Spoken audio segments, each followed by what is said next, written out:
Why is the JonBenét Ramsey case still one of the most disturbing mysteries of the last 27 years? And how were crucial pieces of evidence ignored? Discover the shocking mysteries like this and want to follow our darkest investigations? Subscribe to the channel now and activate the notification bell so you don't miss any details of our upcoming cases. When little JonBenét was found lifeless in her home's basement, the world was shocked. Headlines covered every detail, but there was something few noticed. Soon in the first days, the police and the media fixated on a single path, a single theory, that the killer was inside the house itself. But what if we told you that this certainty blinded the investigations, leading to glaring omissions, open windows, unknown fibers, and even DNA traces that didn't belong to anyone in the family? Ignored evidence, details that were never made public, abandoned clues. Now, nearly 3 decades later, disturbing revelations emerge about what really happened behind the closed doors of the investigation. Today, we will expose the truth that many have avoided, how the JonBenét case was deliberately sabotaged,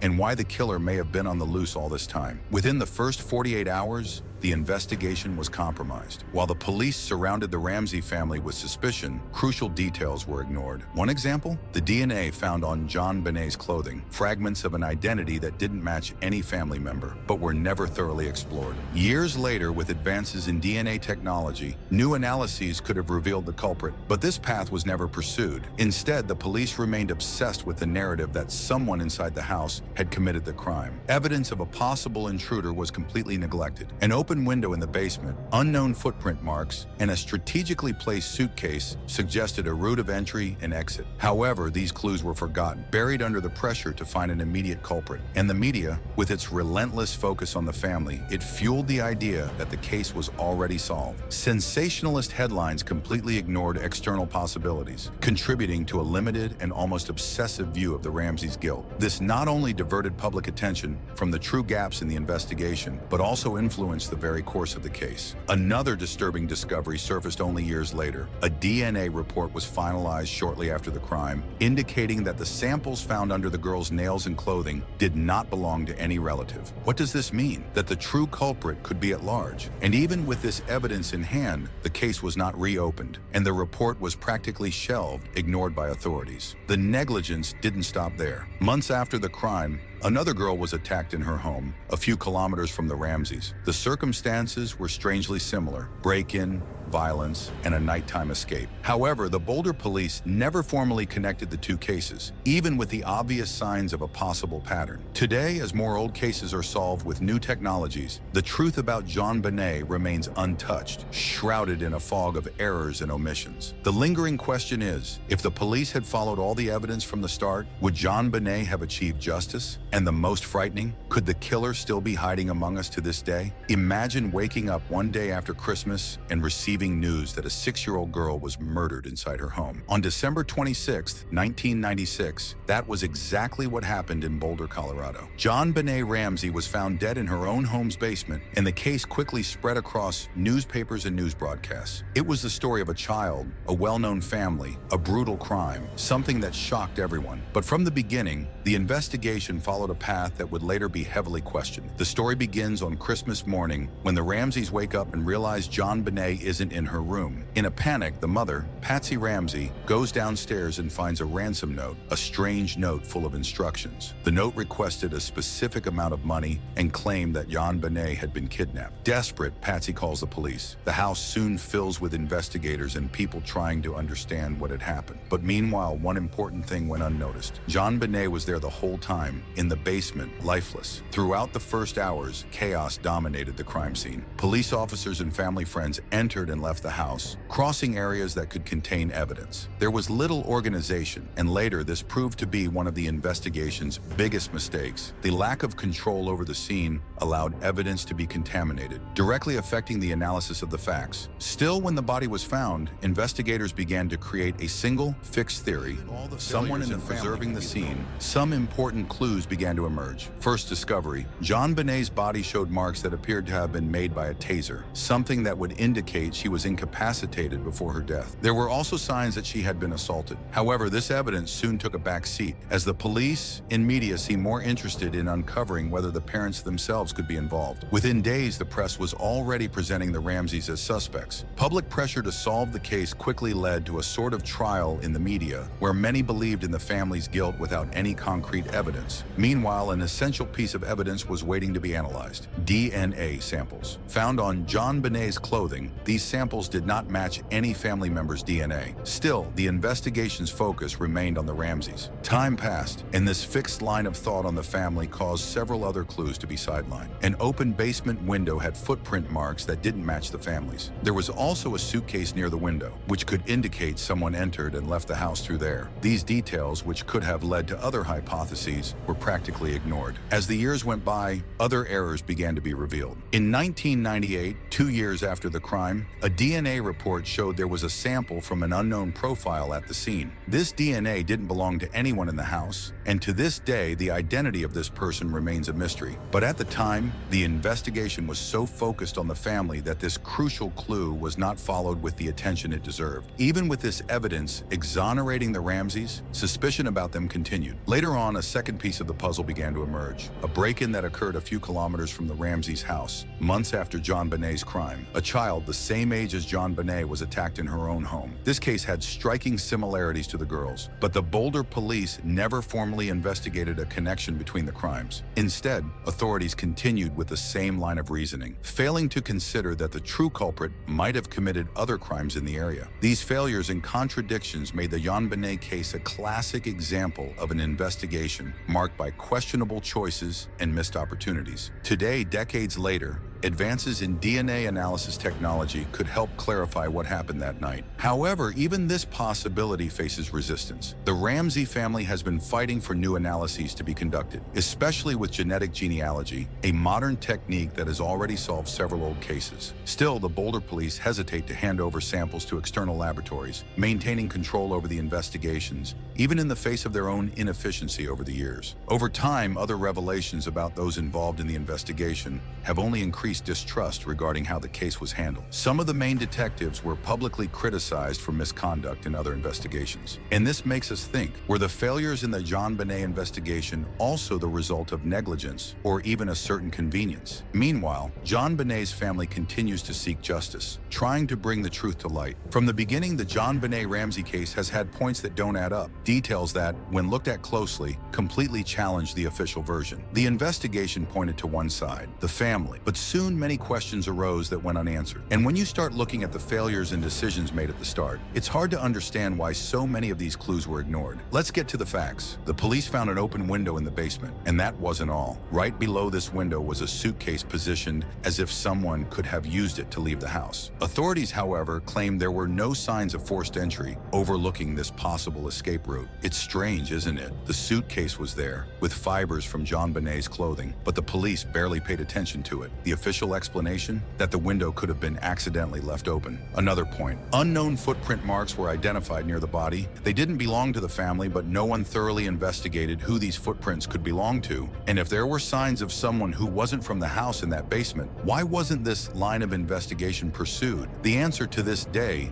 hasn't been given. Instead, the Boulder police focused all attention on the parents' behavior and what they thought could be a domestic crime. One of the most striking details is in the ransom note itself. It was long, detailed, it's quite unusual for a kidnapper to spend time inside the victim's house, writing something so extensive. Moreover, the ransom amount was exactly the value of John Ramsey's annual bonus, JonBenét's father. The police used this as a reason to suspect the family, but at the same time, they never managed to prove how someone from inside the house could have committed the crime. The note also showed traits of someone possibly trying to simulate a kidnapping to cover up another intention. However, this theory was soon dismissed. What also catches attention is the DNA report. DNA samples were found under JonBenét's nails and on her clothing, but this DNA did not match anyone in the house. In any other investigation, this would have been an obvious clue to follow. But here, the presence of this unknown DNA was not enough to divert the investigation from the family. Even years later, when more advanced DNA tests confirmed that none of the Ramseys could have been responsible, the idea that they were involved continued to linger. And it's not just that. Months later, a girl living a few kilometers from the Ramseys' house was attacked under very similar circumstances. This case, called the Amy case, had frightening similarities to JonBenét's. But again, the police did not consider a possible connection. Apparently, authorities preferred to treat each of these cases as isolated situations, even when everything indicated there might be a pattern.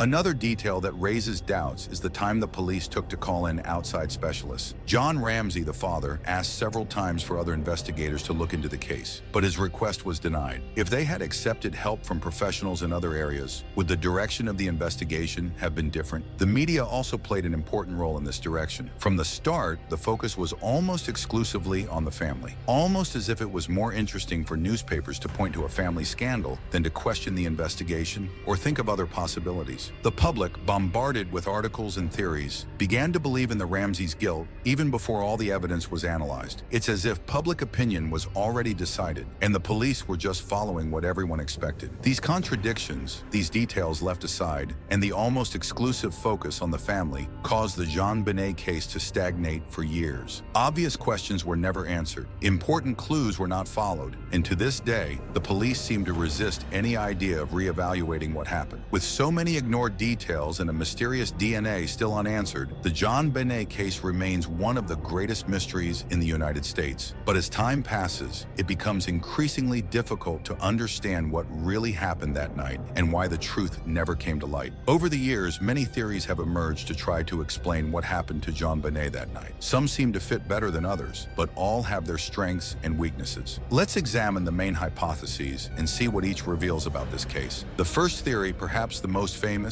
is that someone within the family was responsible for JonBenét's death. From the start, the Boulder police focused on this line of thought, and many details of this case began to be interpreted within this view. For example, the ransom note. It requested an exact amount that matched John Ramsey's bonus. For the police, this seemed like something only someone in the family would know. Additionally, the style of the note was strange, as if the writer was trying to imitate a kidnapping. The problem is that this theory relies heavily on assumptions and interpretations. There was no concrete evidence linking the Ramseys to the crime. The DNA found at the scene, for example, did not match any family member, weakening this hypothesis. Still, many believed in the Ramseys' guilt for years, especially because of media attention. Another theory, which has been much discussed over the years, is the possibility of an intruder. Those who support this hypothesis point to the open basement window and also to the suitcase placed right beneath it, as if it had been used to help someone enter or exit. There were unknown footprint marks near JonBenét's body, footprints that didn't match anyone in the family. These are things that would normally draw attention in any investigation, but were practically ignored. Defenders of this theory believe someone could have hidden in the house before the family went to sleep, attacked JonBenét during the night, and then fled through the basement window. But the question is, if this theory is true, who would this person have been, and why leave behind such a long and detailed note? A third theory gained strength after a second case of a child attack in Boulder. A few months after the same age was attacked in her own home. The circumstances were strangely similar, and those who believe in this hypothesis think the culprit may have been someone acting in a series. An aggressor who invades homes, attacks children, and flees without leaving clear traces. But even with these similarities, the police never formally investigated a link between the cases. This possibility was somewhat forgotten, as if it was a coincidence that no one really wanted to explore. In interviews with former investigators and forensic specialists, various criticisms have arisen about how the police conducted the case. They pointed out that if the DNA found on JonBenét's clothes had been analyzed with today's technology, they might have identified who the intruder was if he indeed existed. One of the former investigators even stated that authorities never gave due attention to this clue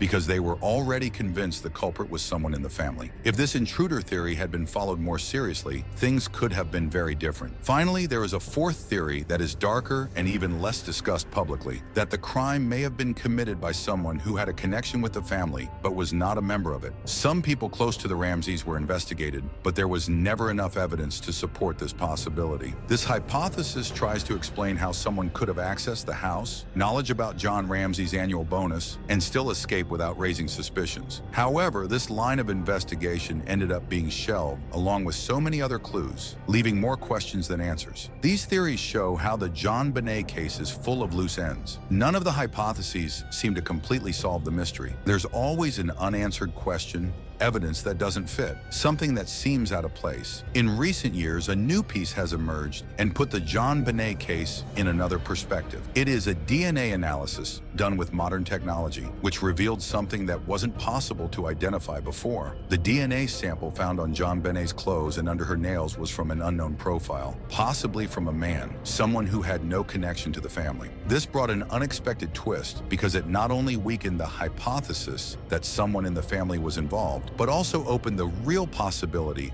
that an intruder could have committed the crime. The discovery of this unknown DNA made the Ramsey family insist that the case be reopened and reviewed with new genetic genealogy technologies, the same technique used in cases like the Golden State Killer in the United States. This method can trace distant relatives of the person who left the DNA sample, even if the direct suspect is not in any database. However, to this day, the Boulder police have resisted doing so. They claim the case is still open, but take no practical steps to utilize these new technologies. And this detail alone raises many suspicions. This resistance from authorities to proceed with DNA examination has generated even more questions. If there is indeed a chance to identify a suspect, why hesitate? Some people think this could expose failures in the original investigation and perhaps even show that the culprit was within reach from the beginning but was ignored. The Ramsey family themselves began publicly asking for the DNA to be examined in independent laboratories outside the control of the local police. And that's when another surprising revelation emerged. A former investigator of the case confessed that, shortly after the crime, the initial DNA report that excluded the Ramseys was already known by the police, but was kept secret for years. Instead of sharing this information, authorities continued to fuel the narrative that the family was suspect. But what makes this situation even stranger is that the same former investigator revealed that, at the time, there was intense pressure from the media and the community for the case to be solved quickly. And according to him, this kind of pressure may have influenced how the investigation was conducted. He described a chaotic atmosphere where decisions were made in haste and, in some cases, without due care. This account makes one think that perhaps the idea of a quick solution led the police to ignore important evidence to follow what seemed to be the easier narrative to resolve, a direct suspicion of the family. Additionally, another connection that was little known until now emerged. At the time of the crime, there were reports of a series of house break-ins in Boulder. Witnesses said that some of these break-ins followed a similar pattern. They were discreet, usually carried out at night, and the invaders didn't leave obvious traces. In at least one of these cases, a child was attacked. There might have been a serial aggressor in the area, someone who, for some reason, never made it onto the main suspects list. And despite the similarities between these cases and what happened to JonBenét, the Boulder police never thoroughly investigated these connections. The possibility of an unknown aggressor in the area brought up more questions. And the strangest thing is that, after nearly 3 decades, some of this evidence related to the break-ins has still not been re-examined with modern technologies. People close to the Ramsey family even created a petition